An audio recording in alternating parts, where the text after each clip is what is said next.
AP CM Chandrababu రైతులకు శుభవార్త చెప్పారు. ధాన్యం అమ్మిన 2 గంటల్లోనే డబ్బులు అకౌంట్లలో జమ అయ్యేలా ప్రణాళిక రూపొందిస్తున్నట్టు చెప్పారు.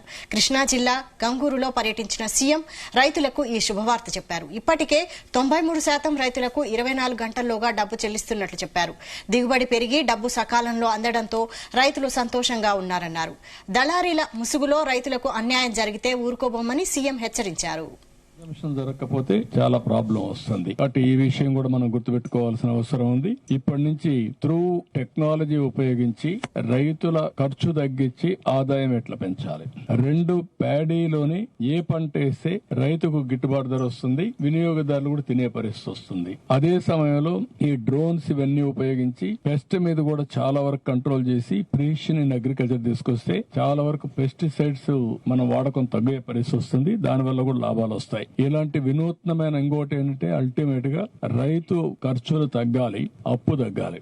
హైయెస్ట్ డెట్ ఉండే రాష్ట్రం ఆంధ్రప్రదేశ్ రాష్ట్రం. ఒకవేళ రైతులందరూ కన్జంప్షన్ కూడా తీసుకోవచ్చు, ఒక వ్యవసాయానికే కాకుండా కన్జంప్షన్ లోన్స్ గానీ అదర్ పర్పస్ తీసుకోవచ్చు. కానీ ఇంత అప్పు ఉండడం కరెక్ట్ కాదు. పోయినసారి నేను చూశాను, ఆ ఊర్లో రైతుతో మాట్లాడితే ఒకటే చెప్పారు. వాళ్ళ అనుభవం ఏంటంటే పోయిన సంవత్సరం వర్షాలు పడ్డాయి. వర్షాలు పడిన తర్వాత ఆ పంట చేలల్లోనే కుళ్ళిపోయింది, మగ్గిపోయింది. దానికి డ్రైన్స్ రిపేర్లు చేయలేదు. ఎప్పుడైతే డ్రైన్స్ చేయలేదో డ్రైన్స్ లో నీళ్లన్నీ పోవాల్సిన నీళ్లు డ్రైన్ అవుట్ కాలేదు, పొలాల్లో ఉండిపోయినాయి. పంట వచ్చింది, అక్కడి నుంచి మొత్తం పంట పడిపోయింది, దెబ్బతినే పరిస్థితికి వచ్చారు.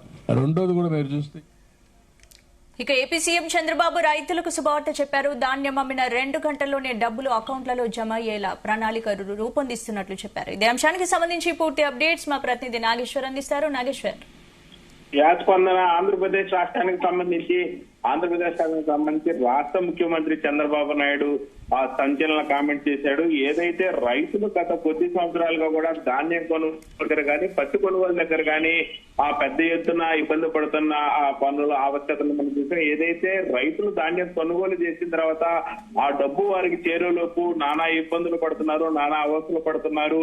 అధికారుల దగ్గర మోకరిల్లుతున్న పరిస్థితి అయితే వచ్చింది. వీటన్నిటికై రాష్ట్ర ముఖ్యమంత్రి చంద్రబాబు నాయుడు ఆ చెల్లు చీటి చెప్పారు, బాయ్ బాయ్ చెప్పారు, రామ్ చెప్పారు. ఏదైతే ధాన్యం కొనుగోలుకు సంబంధించి ఒక్క రైతు కూడా ఆ ఇబ్బంది పడకుండా చూడాలని రాష్ట్ర ముఖ్యమంత్రి చంద్రబాబు నాయుడు స్పష్టం చేశారు. అలాగే నిర్లక్ష్యం వహిస్తే అధికారులు ఉద్యోగులపై కూడా కఠిన చర్యలు తీసుకుంటామని కూడా హెచ్చరించిన పరిస్థితి ఉంది. కొనుగోలు చేసిన తర్వాత అధికారులు ఆ రైతులకు ఆ ధాన్యం కొనుగోలుదారు ఆ మద్దతు ధర తాలూకా ఆ అమౌంట్ మొత్తం ఇవ్వడానికి కూడా ఆ దాదాపు 10 రోజులు పడతా ఉండేది. ఈ లోపు అధికారుల చుట్టూ కూడా ఆ రైతులు తిరుగుతున్న పరిస్థితి ఉంది. అధికారులకి లంచం చెల్లించుకుంటున్న పరిస్థితి ఉంది. అధికారులు దగ్గర మోకరిల్లుతున్న పరిస్థితి అయితే ఉంది. వీటన్నిటికి కూడా ఆ రామ్ పలకాలని కూడా రాష్ట్ర ముఖ్యమంత్రి చంద్రబాబు నాయుడు హెచ్చరించారు. ఎక్కడా కూడా ధాన్యం కొనుగోలులో ఆ ఒక్క రైతు కూడా ఇబ్బంది పడకుండా వారికి సకాలంలో డబ్బులు అందజేయాలని, అది కూడా ఆ 2 నుంచి 3 గంటల్లో వాళ్ళకి ఆ అమౌంట్ తక్షణమే అందాలని కూడా చెప్పారు. అలాగే ఏదైతే ఏదైనా ఆ ఇబ్బందికర పరిస్థితులు డిజిటల్ పరంగా కానీ ఏదైనా ఆన్లైన్ పరంగా కానీ ఇబ్బందులు కనుక ఉండుంటే 24 గంటల్లో ఖచ్చితంగా వాళ్ళకి ఏదైతే మద్దతు ధర పలికిందో ఆ మద్దతు ధర 24 గంటల్లో ఖచ్చితంగా వాళ్ళ అకౌంట్ లో పడాలని చెప్పారు. ఏదైతే ఆ 2 నుంచి 3 గంటల్లోనే పడాలి, లేని పక్షంలో ఎక్కడైతే ఆర్థిక పరమైన ఇబ్బందులు ఉన్నా అలాగే ఏదైతే ఆన్లైన్ ప్రాబ్లం ఉన్నా కానీ 24 గంటల్లో పోయిపోతే చర్యలు తీసుకుంటామని కూడా రాష్ట్ర ముఖ్యమంత్రి ఆ చంద్రబాబు నాయుడు హెచ్చరించిన పరిస్థితి అయితే ఉంది.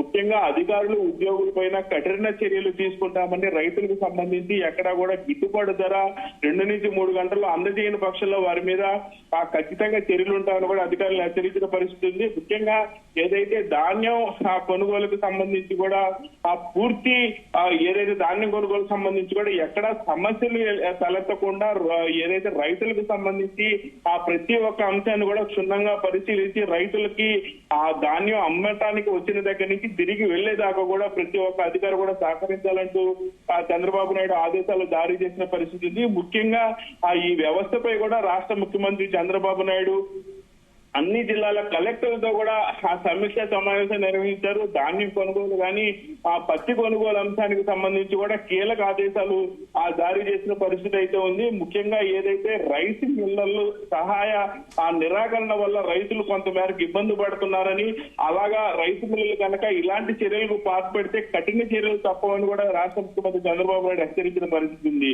అయితే గత ప్రభుత్వంలో ఆ రైతులు పండించిన పంటలు అమ్ముకోవడానికి ఎన్నో ఇబ్బందులు పడ్డారు. ఆ రైతులు చూశారు, బాధలు అనుభవించారు.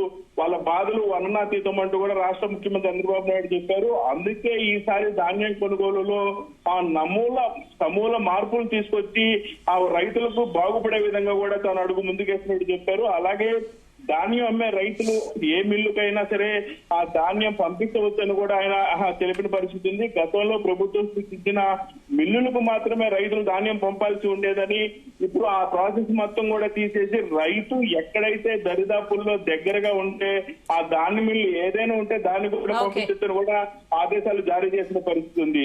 అలాగే 48 గంటల్లో రైతులకు నగదు జమ కావాలని ఆదేశించారు. ఇప్పటికీ 1.50 లక్షల మంది రైతులకి 2,330 కోట్లు కూడా చెల్లించినట్టు రాష్ట్ర ముఖ్యమంత్రి చంద్రబాబు నాయుడు చెప్పిన పరిస్థితి ఉంది. స్పందన.